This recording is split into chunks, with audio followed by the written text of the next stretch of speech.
اولها خلاص شين خلاص وبلاش. خلاص ما تطلعش. احنا مش سياسيين. عايز توصل بدري اصحى بدري يا خلاص. ما هو لو مش 7 و8 هيبقى 9، لو مش احمد هتبقى ام احمد يعني خلاص. طب ما احنا تسعة خلاص. يا ابني دبانة هتروشيني؟ لا، انت فين؟ خناقتي مع الدبانة دلوقتي. انا نفسي معلش يا اعرف ايه جماعة، العرق خناقتي اللي مع في النص ده اللي بيطلع كل لما بضحك. عرق ايه هنا؟ لا انا لما باجي اضحك كده في عرق في النص كده بيطلع كده. ايوه يا ده انت بتقسم الجبهتين. بفكر بنصين. طيب النهارده حلقة جديدة من بودكاست قهوة بلدي. انا كنت هقول البودكاست الجميل، يعني مش عارف انتوا اللي تحددوا الموضوع ده.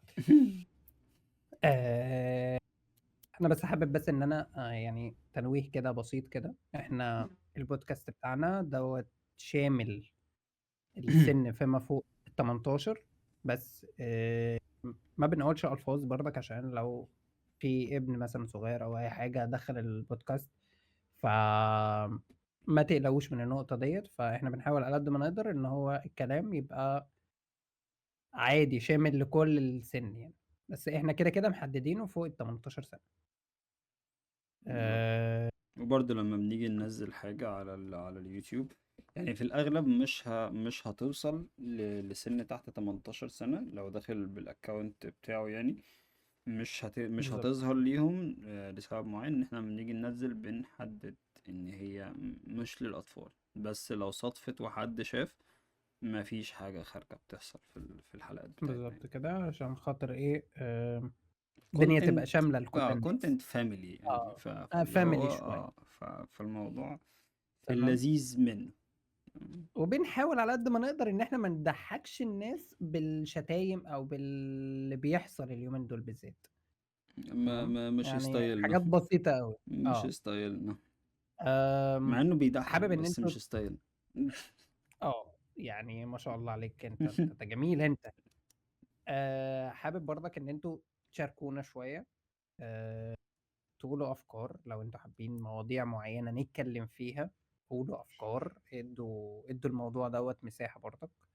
احنا حابين ان احنا نسمعكم، ناخد رأيكم، نشوف الدنيا ديت. احنا ديت رابع حلقة، ديت الخامسة اللي احنا بنسجلها دلوقتي. ان شاء الله تعجبكم، ان شاء الله نكمل. يا توبك جماعة النهارده والنبي ميز عن ابعتوا ايه؟ يعني ابعتوا الحاجات وقولوا لنا افكار قولوا لنا المواقف لما نيجي نسأل فيها، لان احنا المواقف اللي هنقولها النهارده احنا مجمعينها من صحابنا واهالينا دول اللي بيتفرجوا علينا. فيعني بالظبط، الموقف وحش. فاحنا عايزين الموقف وحش، عايزين حد يشيل معانا. شيل معانا، شيل معانا. الموقف وحش قوي. شيلوا معانا. انا محرج قوي مش. احنا محرجين قوي يا جماعة. طيب توبك النهارده عن ايه؟ طبق النهارده عن الحاجات الغريبة او الحاجات اللي ملهاش لازمة، او حاجات بتتعمل او بتتقال لمجرد انها بتتقال يعني. فعلا ملهاش لازمة فعلا لو اتشالت زيادات، زي المشاهد اللي في الافلام كده اللي تحس انها بتملى عشان تملى وقت الفيلم وخلاص. فدي مشاهد او الاعلان بتملى اللي في النص، حياتنا على الفاضي او الاعلان في فواصل النص اللي يعني هو فواصل بيكمل اعلاني كده الفواصل ملوش الاعلان. لازمة. ايوه بالظبط. اللي هي فده اصلا توبك الحلقة النهاردة. بتبقى نص ساعة. زي ما انتوا عارفين احنا مش الحلقة بتبقى نص. هنتكلم عن الموضوع بالقدر الكبير بتاعه، لان في حاجات كتيرة بتحصل فعلا ملهاش لازمة. بس احنا جمعنا اكتر نقط مشهورة او بتحصل تقريبا كل يوم، وبجانب طبعا المواقف اللي جمعناها من صحابنا واهالينا واحنا شخصيا كمان. فالحلقة برضه هتبقى في الرينج بتاعنا من 30 ل 40 دقيقة، مش اكتر من كده. انا نفسي تبقى اكتر من كده قدام، بس انا نفسي لما لما الاودينز بتوعنا يكتروا شوية هنبتدي نكتر فيها في الحلقة وهندخل ناس معانا تاني. انا بس حابب ان انا اقول لكم على حاجة، وده بجد على فكرة انا مميز الحوار دوت. ان احنا لما بنيجي نسجل الحلقات احنا حرفيا الحلقة بتقعد مثلا معانا نص ساعة، في اوقات ما بنحسش بيها. في أوقات حلقات لمّا بنسجّلها بتحس بيها، نُص بتحس بيها. ساعة إيه يا معلم، الحلقة اللي فاتت ساعة آه، ونُص متصفصفة على ساعة ونُص إحنا ماشي، 49 والّا أنا 9 باكلّمهم إن إحنا بناخد الجزء دوّة لغاية بس نُص ساعة، اهم. فإحنا ما بنحسّش بالنُص ساعة. أنا باقول لمايزة، يا مايزة إحنا صوّرنا قد إيه؟ قال لي: "إحنا قعدنا ساعة ونُص." والّا مش عارف ساعة وتِلت والّا ساعة ونُص إحنا فعلًا ما حسيناش بيها.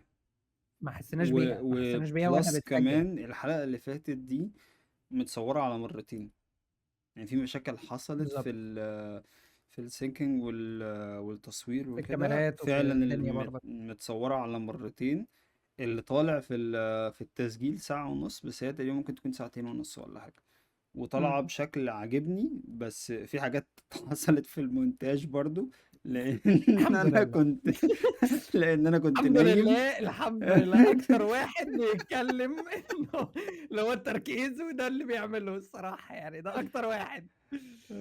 فالحمد لله يعني. أنا صاحي الساعة 3:00 عندي باعمل مونتاج وأنا نايم أصلًا، مش أنا نمت على قُلت المكتب والله له العظيم. قُلت نمت على لهم قُلت المكتب. له: "يا جماعة قوم فوّق كده واشرب لك كوباية قهوة الأول قبل ما تعمل المونتاج." قال لي: "لا، لا أنا مفيّق أهوّة وبتاع." لقيته نام على المونتاج. نمت على المكتب يالّا، حرفيًا. بس يعني الحمد يالّا، لله، يالّا. الحمد لله، الحمد لله. ماشي. أولًا طيب. كده كل سنة وأنت طيب يا بيشو، أنت طيب يا عشان حبيبي. العيد إحنا بنصور الحلقة يوم التلات، يوم 6، يوم العيد بالضبط. فيوم العيد، عشان كده باقول له كل سنة وأنت طيب، وكل سنة وأنت طيب، كل سنة وأنتم طيبين كلكم، كل المسيحيين، نعود عليكم بخير يعني إن شاء الله. طيب يا حبيبي.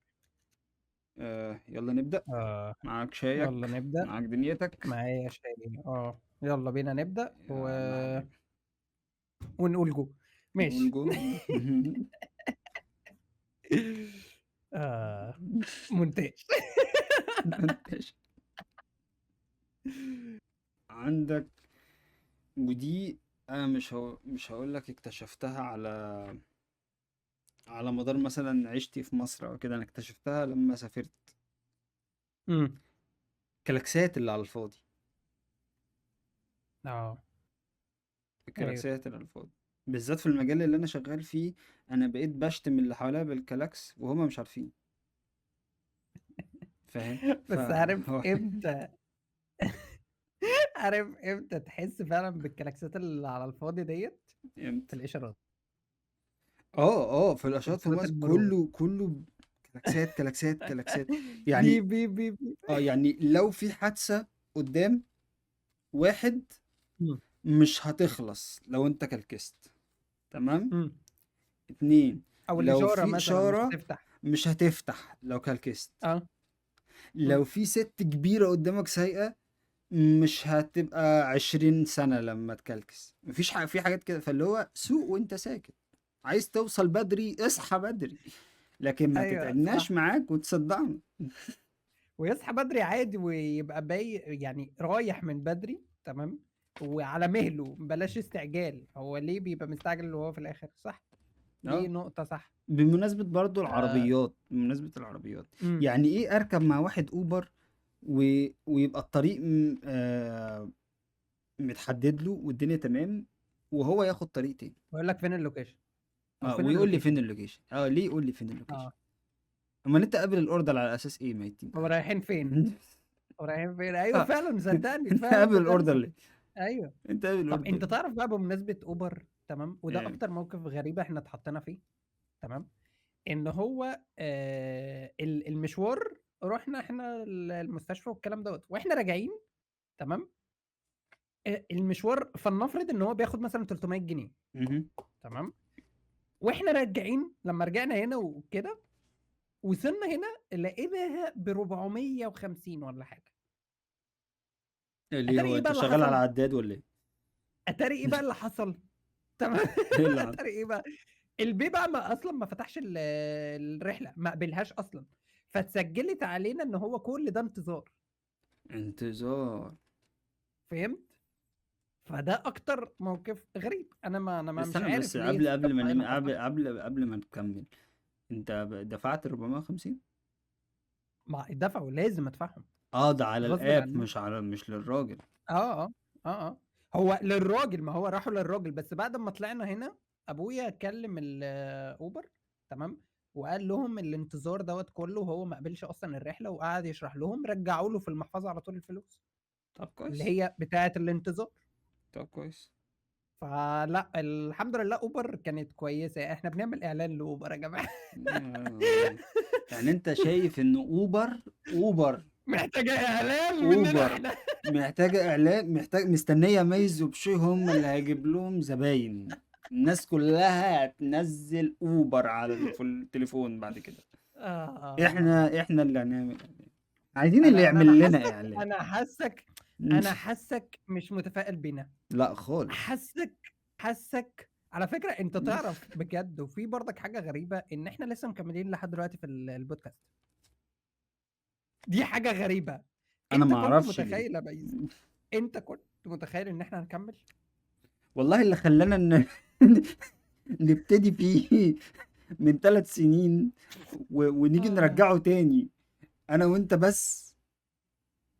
دي في حد ذاتها ده شيء انا خرافي ما كنتش متوقع ان بصراحه. احنا هنكمل. انا كنت شايف هيحصل نفس اللي هيحصل بصراحة في الاول. ليه؟ بس المره دي لا، انا كنت شايف المره دي ان احنا هنكمل لسبب واحد، ايه؟ ان احنا اخدنا خطوات احنا خدنا خطوات وعملنا حاجه و... والتيم اللي كان معانا بيساعدنا احسن من اللي فات بكتير. احسن من اللي فات. ده بكتير فيه بصراحة. اكتف شويه. طيب بمناسبة ان احنا وحتى جبنا سيرة لو البودكاست، اه في حاجة بتحصل في كل قعدة صحاب، بيبقى لا في مشاريع نرجع كتير قوي. تاني. اه يا ديني. هل ايوه. بيتنفذ منها حاجة؟ لا. لا لا. ليه العادة طب انت المنيلة دي تعرف بقى؟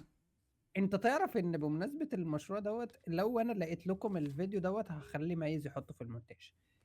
في واحد، تمام، ماشي، كان بيقول فكره حرفيا استثماريه وجامده جدا، والفيديو ده طلع ترند على فكره استنى، على بتاع كان. ال10 مكانات. اه جامده جدا. الواد ده بيفكر صح. اه انا فعلا عجبتني، بس المشكلة ان انا اقتنعت الواد بيها. ده انا بيفكر شفته عدى صح عليا وانا اقتنعت. واقتنعت. انا اقتنعت قلت وكنت ما ممكن نشتري ما انفذها عادي نشتري عشر جدا. مكانات عادي، والله هتيجي ما هتجيب فعلا، يعني. وفعلا كان هيجيب. انا مش عارف الواد ده ازاي ما عملهاش. انا انت ما هحط عملتهاش، يا الفيديو ده. رب الفيديو ده يوصل لك. انت ازاي ما عملتهاش؟ مش عارف والله العظيم. المشكلة الفكرة اللي هو ايه، اللي هو يا تصيب يا تخيب، يا هننجح يا هنتسجن. اه لو اتسجننا فدينا هنتسجن 10 اصحاب، مع بعض. ما مع اتسجناش بعض. فاحنا تمام. ادينا مع انا هحط بعض الفيديو برضك. ده، احطه هنا كده. اه لا بجد لازم بأمان. نحط الفيديو ده، ماشي. اه يا رب بس ما الحوار ننساش. ده غريب الصراحه، يا رب احنا ما ننساش بس. انا ما اه انساه. يا رب يا رب يا رب يا رب مايز اهو يا رب انا قدامكم، ما يا رب انساه. مايز يفتكر. عشان بشوي عادي حتى اكتبوا له يا يكلمني جماعه يقول في لي على الكومنتات ان حاجة هو وهو معايا في التليفون ببقى انا نمت. كده تحس ان احنا مخطوبين، بنام معاه وانا قاعد على السرير. ماشي. حاجة تانية حاجة تانية برضو بصراحة دي ما امم بفهمهاش. آه اه يعني ايه؟ يعني ايه امم انا لازم اروح عند الشخص ده في العيلة عشان ما يزعلش؟ ما يزعل ولا يتفلق؟ اصل هو يعني بص، انا بالنسبه لي الموضوع دوت لا، هو مش فكره يزعل ولا يتفلق. انا فكره ان هو ممكن انا ابقى ورايا حاجه، انت مش ايوه. عارف انا ورايا ايه. يعني تمام، مش لازم افضى يعني عشان يا جماعه خاطرك مش يعني. لازم اروح. يعني مش لازم مش افضى. لازم اروح. افرض يا عم انا بتضايق منك، مش عايز اجي. مش عايز. يمكن يمكن احنا مش بنوجه الكلام لحد، احنا تمام. والله كل واحد عارف نفسه. كل واحد وعليه ايه. كل واحد عارف نفسه. امي يحسس عليها. وابويا هيشوفوا الحلقة دي وهم عارفين انا بتكلم على مين. خلاص كفايه حتف عليهم. انا هطلع العيلة كلها مسرح. اصبروا عليا. بس في برضك حاجه تانية، تمام. آه يعني ايه لما انا اجي اقول للسواق، تمام، سواق التاكسي بالذات او مم. توك توك مثلا، يعني ايه انا اقول له فاضي وانا شايفه فاضي؟ فاهمني؟ والسواق يعني ويرد عليا يقول لي فاضي. اما بص، يعني هي بديهيات. يعني انا بالنسبة لي هو لو مش فاضي مش هيقف لك. مش هيُقف أصلًا ومش هيتكلم معاك أصلًا. يعني ايه توقف التاكسي وتقول له فاضي يا اسطى؟ ما انا وقفت، يعني انا أيوه. وقفت انا كسواق تاكسي، انت لو قلت لي فاضي انا هاخد التاكسي وامشي، مش هاخدك. ما انا مش يعني مش هقف لك عشان رزق وتطلع غبي يعني. ويا سلام بقى لو رايح حته بعيده اقضي ساعتين مع واحد غبي، طيب كتير. هو غباء من الطرفين، لان ساعات بيرد عليه بيقول له فاضي. حقيقي، ده فد- حقيقي. يعني هو غباء من الطرفين. يعني واحد انت شاورت له وقف يبقى اكيد فاضي. إمم. فالمفروض الجمله اللي بعدها ايه؟ يا اما سلام عليكم، يا اما المكان اللي انت رايحه طب مش أنت فاضي عارف يا اسطى. أنت عارف على حاجة صدّقني ويعلم ربنا، تمام، أحمد أنا هابعت لك الحتّة ديّة بالذات ليك أنت، تمام، أحمد تمام، ممكن يرُد عليه وهو يقول له أول ما يقول له فاضي تمام، يقوم رادد عليه ويقول له تمام، طب انا بقى خلاص مش اشغل فاضي. نفسك فاهمني؟ أو اشغل نفسك والله، انا بقى مش والله فاضي. ممكن يعملها عادي.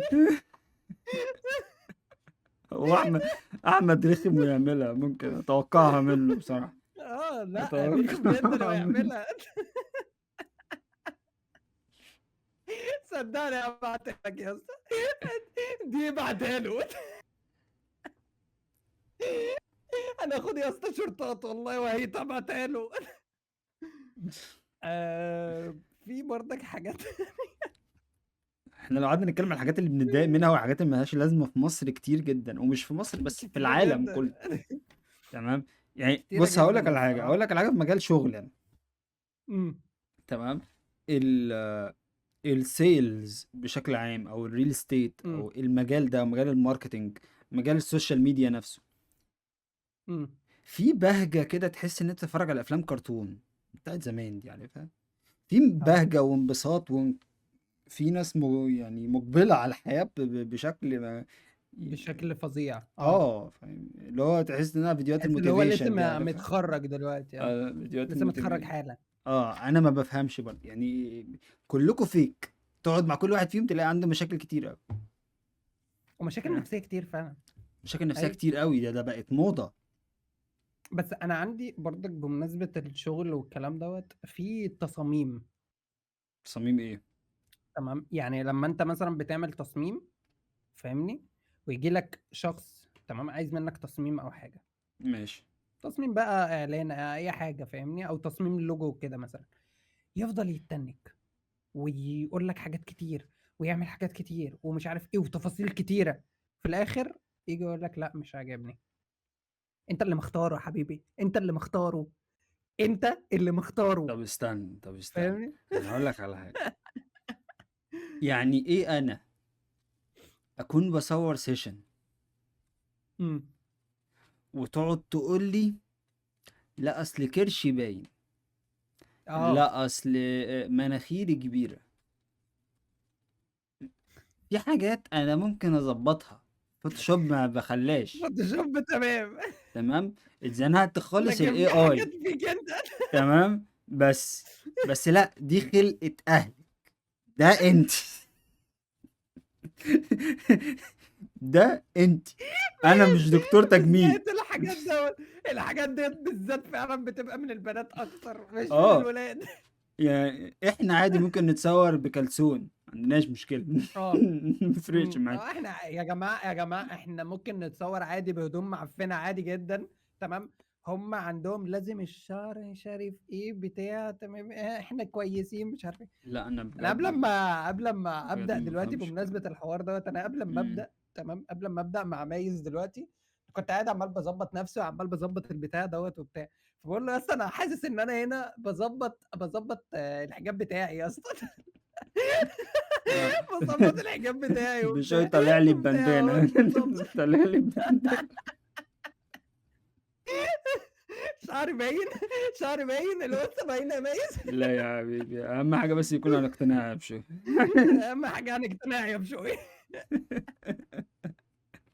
في السوبر ماركت الكبير مثلًا أو أنت تدخل على حاجة، أنت قايل للي معاك إن أنت مش هتشتري أي حاجة، تمام، اه. مش هتشتري أي حاجة، وداخل عادي وبتاع وقاعد بتتفرج، تمام، يجي لك البياع يقنعك حرفيا كتير قوي، تطلع في الاخر انت شاري المحل كله. دي شغلتي دي. فاهمني؟ تشتري المحل كله انت حرفيا. مش عارف ده عبط انا اقول لك على حاجه. ولا ده فعلا هو بيقتنع، انت بتقتنع فعلا بكلامه، ولا هو فعلا الحاجه بتبقى حلوه بس انت مش واخد بالك. انا اقول لك، انا بالظبط في حرفيا كذا بيخش سؤال. لي زباين، داخلين امم. عايزين يعملوا حاجه واحده بس. تمام. اه. الحاجه دي مثلا سعرها $25، تمام. بيطلعوا صارفين فوق ال2000. امم. ب... ب... انا حرفيا انا بفضل وراهم لحد ما يطلعوا مديونين، فاهم؟ تطلع من ده المكان ايه ده يا اسطى؟ تطلع من المكان انت كده مديون. رخم قوي يا اسطى. ما انا بقول لك شغلتي. اقنعك يعني اقنعك. انا معاك لبكره. انت كده رخم قوي يا اسطى. لا لسه. طب انا اقول لك على حاجه، في برضو اسئله، قول. وفي اسئله امم. كده انا ما افهمهاش، او امم. فعلا انا بيبقى ردي عليها ساعات قليل ادب، لان امم. بتستفزني يعني. لما بيبقى في اسئله اللي هو حد يكلمها، عملت ايه في حياتك، او لو انت بنت مفيش حد في حياتك، هنفرح بيكي امتى. الاسئله دي انا اه، ما بحبهاش. ما بحبهاش، انا ما بحبهاش قوي. انا فعلا ما بحبهاش. خليك في حالك، خليك في في حاجه حالك. وقعت عندك كده. القلم وقع. حاجه وقعت عندك. خليك في حالك، مالكش دعوه. يا جماعه هينط عليكم، انتوا حرين. هينط عليكم من البتاع. بلاش اسئله ملهاش لازمه. انا الحاجات دي بتستفزني جدا والله العظيم. انت مالك؟ انت مال امك، مال امك انت. خلينا نخش على توبيك تاني، مش توبيك تاني، حاجه تانية. في خلينا. برضو عاده في مصر انا فعلا ما بفهمهاش، ان انت اول لما ربنا يكرمك، او اول لما تبقى مدير وتاخد بروموشن في حاجه، كله في مصر بيحب كرسي بيغير. يمارس دور السلطه. كرسي بيغير يا صاحبي. ليه؟ بجد. كرسي بيغير، حتى الكرسي اللي انا قاعد عليه دوت طلع بيغيرني، بتاع اليوتيوب دوت. يعني هو انت ما ينفعش تبقى اداري من غير ما تهزر، من غير ما تخرج مع اصحابك، من غير ما تضايق اللي حواليك؟ ليه كل اداري في مصر، انا مش عارف اشتم، تحس ان هو سادي. انا مش عارف اشتم، والله تحس ان هم سياديين فعلا غلط. ليه كده؟ ليه كده؟ خليك طبيعي، خليك طبيعي بجد. يا عم خليك طبيعي يا عم. انا هموت ما واشتم مش تطلعش عارف. علينا كده. ما تطلعش علينا يا عم القدرة ديت يا عم. اعملها مع الناس التانية مش احنا. والله انا بجد فعلا البني ادمين دي ما اعرفش عايزين ايه. وبالذات ان انا لا. انا في شغلي اداري برضو، فعارف ان المفروض الموضوع يبقى عامل ازاي. ليه كده؟ ليه نروح ليه شايفين ليه نروح الموضوع بالشكل للمنطقة ده؟ ديت؟ ليه نروح للمنطقة تمام. ديت؟ يعني انا نفسي في حاجة افهم. احنا قلناها برضو ماشي. في اه. حلقة تانية، مش عارف من حلقتين ولا حاجة. آه، الناس اللي بتبعت فويسات كتير، فاهمني؟ فاهمني انت؟ مين انا؟ اه. انا مش انا. الفويس ما عديش 30 ثانية، غير كده كلمني، ما ردتش يا يبقى عم مش ببعت هسمعه. لك يا عم قصيدة، يا عم ببعت لك يا عم القصيدة بتاعتي. ليه هشام الجخ؟ حياتي. خليك في حياتي. ما احنا ما بنقعد انت مع مش بعض كل حاططني. يوم بالليل. تسمعني هنا وتسمعني هنا. اسمعك مرتين معلش. ليه شادية؟ ما عادي، اغنيه جديده انا بنزلها ليك. يا جماعة السيناريو بيحصل كالآتي، بشوي بيبعت لي الفويس وانا في الشغل، او انا بره لسه ما روحتش، تمام. هو بيبعته، هو عارف ومتأكد مليون في المية ان مايز مش هيرد. ولا هو هيسمعه. عارف، هو عارف ان انا بس مشغول. هو بيتساب عنده في البتاع، في الرسائل، مش مشكله. بالظبط، هو بيتشاف. اه. بروح بيحكولي تاني، انا ليه اسمعك مرتين؟ ده حقيقي فعلا. انا رغاي، ما عارف انت اللي هو الكبد يا اسطى في وقتها. طب ما تمام، تحكي انا لي ببعت لك بالليل. الحاجه في وقتها. طب ما احكي لي بالليل، ليه تحكي لي يا مرتين؟ عم يا عم، ما انا عايزك يا عم دلوقتي مثلا. خلاص هاكلمك. وفعلًا ايوه بقيت على اتصل فكرة بيه، أنا هو بقى دلوقتي يتصل فعلا. أنا بقيت باتصل بيه على طول، هو عارف من هيبعت غير ما الرسائل ابعت مش له هرد، voice. واي حد عارفني بيبعت الرسائل ما بردش. هو في ايه؟ الحاجات عماله تقع. هو في إيه؟ هو في إيه ماله القلم؟ مش عارف. القلم اي صح يا حد جماعة، عارفني فعلا ماشي. الرسائل، لا رسائل طويله ولا فويسات طويله، لان اتصل بيا ما ردتش أنا فاكر عليك يبقى مش عايز ارد عليك. ولا ميز، أنت على فكرة لمّا تيجي تتعامل مع بنت تمام، أنت حرفيًا أنا هتتغيّر، اسمع مني، اتعامل مع هتحب مين؟ الموضوع، مع بنت، مع خطيبتك، أي حاجة، هتلاقي رسايل قصايد قد كده والله، اقول هتلاقي لك على قصايد حاجه، قد اقول لك كده على حاجه انا واقعد فعلا كنت بعملها أفرّغ. في الارتباط. الرسائل دي لما كانت بتتبعت ما كنتش فعلا بشوفها، كنت بتصل بيها على طول. وبتصل بيها ليه؟ اول جمله كانت بتبقى ايه؟ ريلي بقى اللي انت أنت كاتباه ده. شُفت رسالة؟ أنت شُفت رسالة؟ أنت الرسائل شُفت الطويله رسالة؟ دي، هي الرسائل هتقول اللي لك هي إيه؟ موضوع التعبير ده.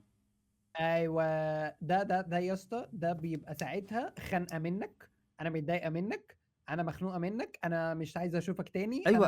انا مش ما هقعد، انا يعني تمام. انا مش هقعد اقرا كل ده. انا مش هقعد اقرا كل ده. ده فاهمني؟ واحد. اتنين. عايزه تتخانق، خلاص هرمونات وهنتخانق دلوقتي. اتصلي بيا نتخانق. تعالي نتقابل على فكرة ونتخانق. انا ما عنديش مشكله. الحوار الحوار بقى دلوقتي trend فعلًا، إن بقى دلوقتي كل الناس بقت بتقول للي معاها تمام، إيه ده أنتِ خلاص بقيتِ عايزة تتخانقي دلوقتي، تعالي يالّا أنتِ mood خناقة دلوقتي، تعالي هنتخانق. اه هي فعلا، هي تمام، بتبقى مود. بقى هو اللي بيخلّيها تتخانق عادي، اه. فاهمني؟ لا لا. ده بقى لدرجة إن هو بقى بيعمل لها كل حاجة حلوة، قالت له: "لأ أنا متضايقة لسه." قال لها: أنتِ عايزة تتخانقي؟ طب تمام تعالي هنتخانق." اه هي لأ فعلا. ما فيش بقى فلوس بقى وما فيش مش عارف إيه. لا لا لا. فعلا هو الموضوع إحنا إيه اللي موضوع. دخلنا في ما المنطقة اعرفش ديّة؟ احنا ايه اللي ودانا، بس هي فعلا من العادات اللي انا فعلا ما بفهمهاش، من الحاجات الغريبه اللي فعلا وبرضك حاجات ما غريبة. بفهمهاش. ليه تبعت لي الفويس نوت ده كله؟ ليه تبعت لي لا، لا. رساله طويله عريضه؟ اللي عندك الناس التانية اللي بتبعت كل كلمه في رساله. ايه ده؟ آه، يا نهار أزرق! ده يا اسطى أنا اللي باتشل منهم دول. لا الموضوع فعلا بينرفز. فعلا بينرفز. طب طيب، في حاجة برضك تانية تمام، العزومات مثلًا، تعالَ نخلّينا كده عزومات، قعدات، أكل، مش عارف إيه. آآ مثلًا فلنفرض إن أنت معزوم مثلًا فلنفرض إن أنت مثلًا معزوم ماشي، تقول لهم لأ أنا مش جعان. أظن ديّة حصلت كتير أوي قبل كده تمام، وقابلتها ناس كتيرة أوي، يقولوا لك لأ أنا مش جعان، وأول ما يتحط قدامهم الأكل وبتاع، ياكلوا، وياكلوا ويخلّصوا أكلهم ويدخلوا على أكلنا، بص هي حصلت معايا فاهمني؟ كتير. هي فعلا حصلت معايا كتير. انا من نوع لو ناس مش واخد عليها قوي بتكسف إمم، في البيوت بالذات. يعني لو قابلتهم بره عادي، لكن لو رحت لهم آه، البيت بتكسف. إمم، تمام. فانا فعلا ما ببقاش عايز اكل. حتى لو يعني مش تمام، مش حكايه انا فعلا مش عايز اكل لاني مكسوف، بس انا جعان. أنا نفس الحوار، أنا ممكن أبقى جعان، فاهم؟ فاللي هو تخش يبقى في اكل موجود ومش عارف ايه، وحتى بقى لو نزل لك الاكل انا فعلا ما ببقاش مرتاح. فانت حتى لو جعان معدتي بتقلب. اخرج من باب البيت يا بشوي وعلى اي تروح تاكل مطعم. أي حاجة، عادي، حرفيا. انا فعلا ما ببقاش مرتاح. هي هي بُص بتبقى أوقات كتيرة جدًا تمام، بتبقى راحة، هي راحة، ايوه اه. فاهمني؟ في الموضوع دوّة بالذات، اه انت عارف فاهمني؟ انا عرفت وبعدين كده امتى؟ آه، عرفت ان هي راحه فعلا لان في ناس انا بروح لهم فعلا البيت وبقعد وبناكل وبنهزر وبنعمل ما بحس في ايه.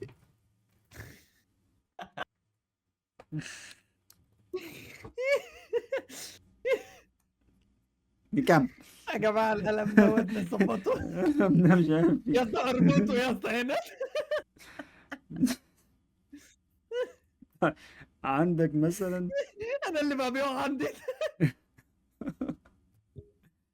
يعني انا فعلا في ناس بروح لها إمم، وبقعد عندهم في البيت وبناكل وبنشرب وبنهزر وبنقضي الليله وبنسهر وكل حاجه. انا إمم، فعلا مش حكايه مش مكسوف، بس انا مرتاح مع الناس دي، واخد على الناس مرتاح دي، معاهم، آه. فاهم؟ لكن في ناس فعلا انا فعلا عمري ما ارتحت عندهم في البيت، اللي هو انا بروح وتلاقيني هاخد لك اي حاجه اقول لك انا مشغول، في الاغلب انا بقول انا مشغول وبمشي. لكن طب ما تقولش لكن على السر دلوقتي، ما تقولش على كلمة السر دلوقتي، ما هيعرفوها، لا، ما انا هيعرفوها دلوقتي يا ما دلوقتي بقول ايه، عندي تصوير. طب ما هيعرفوها، أنت غبي برضك.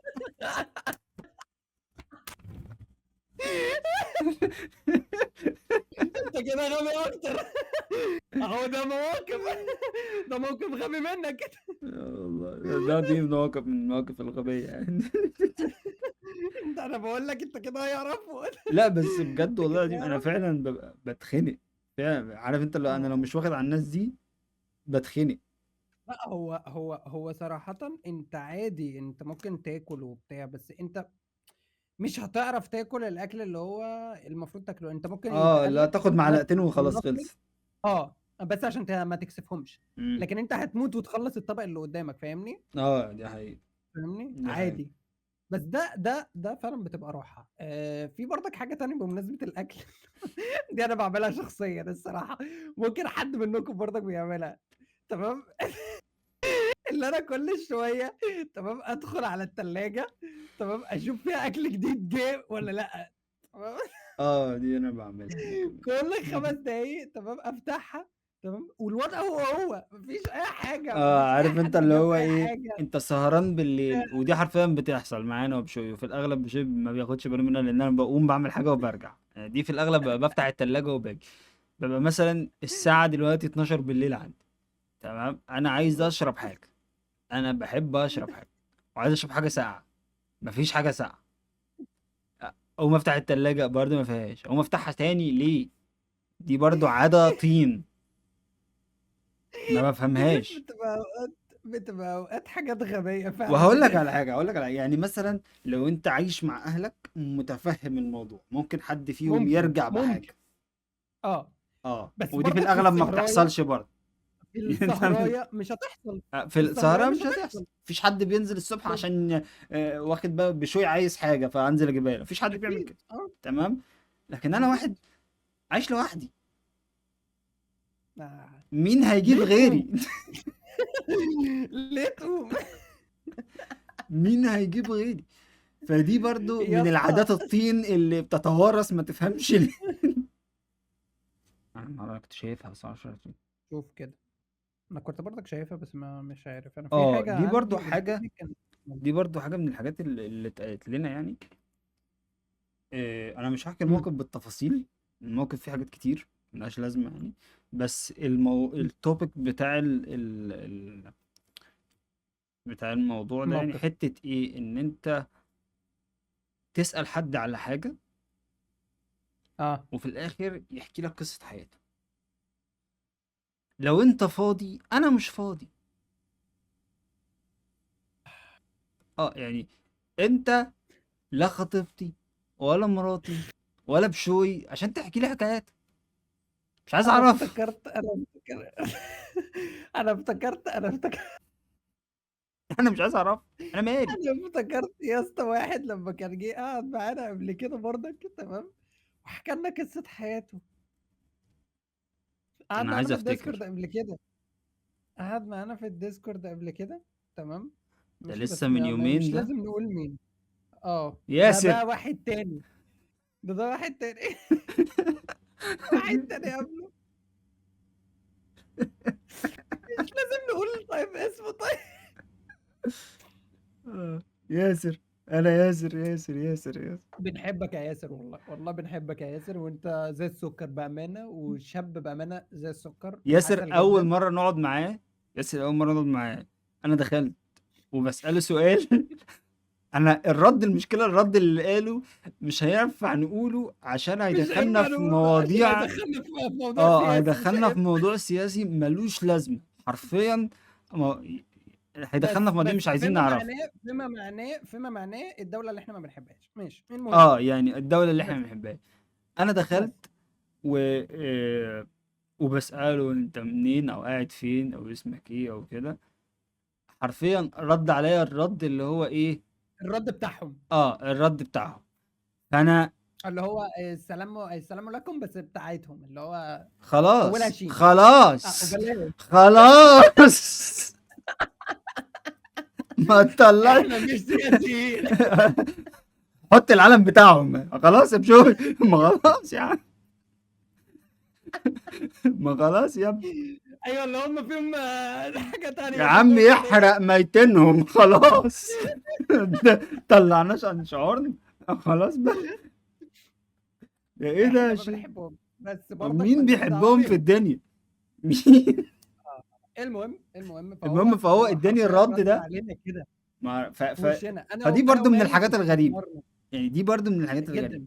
اللي هو جت حاجة في دماغه قالها.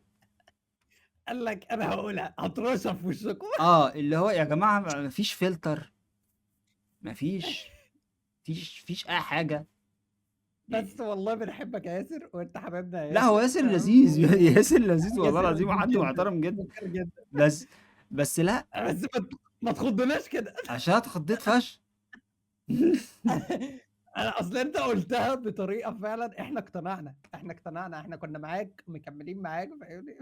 المشكلة ان انا ايه بقى، هو بيقول لي كده، فانا في حسن نية برضه اقول له طب انت كنت هناك شغل؟ ولا ده قال لي اقامه لا، ولا ايه؟ قال لي لا مش ده شغل. الاهلي كمان انا من كنت هناك. ده الاهل كمان من هناك. قلت له انتوا كلكم كده. انتوا كلكم كلكم مع ايه؟ بعض. احنا طيبين قوي يا صاحبي. كده بقى رحت انا عادل منادي على امام. بشوي. في وسط القعده، ده دخل السيرفر ازاي؟ مين دخله؟ عادل امام يا اسطى وهو بيقولها والله الناس دول طيبين قوي. احنا قعدنا تقريبا الناس نص طيبين ساعه قوي انا وبشوي مش فاهمين بجد ايه اللي بيحصل. بامانه احنا مش فاهمين انت ايه تمام.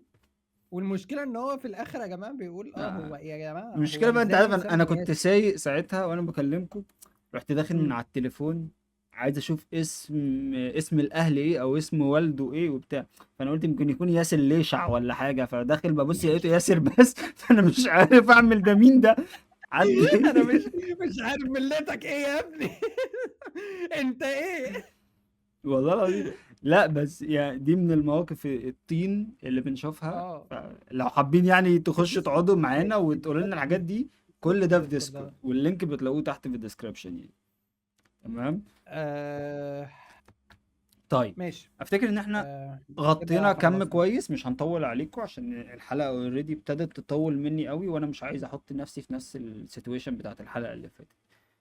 اهم حاجة بس لو في موقف غريب او حاجة مشابهة للي احنا قلناها لكم النهاردة في الحلقة، اكتبوها في الكومنتات واعملوا اللايك والسبسكرايب، شير عشان دي والكومنت. الحاجات اللي بتخلينا نعرف ان انتوا فعلا بتشوفوا الحاجة دي. احنا عارفين ان مفيش حد بيشوفنا كتير، في الاغلب اللي بيشوفونا اهالينا. بس لا، لو في حد ما صدقوني اهالينا ديت نعرفوش، بيدونا ثقه يعني كده في اهم نفسنا. حاجة ما تكونش حد من الاكس يعني، عشان مش عايز اشوفهم تاني.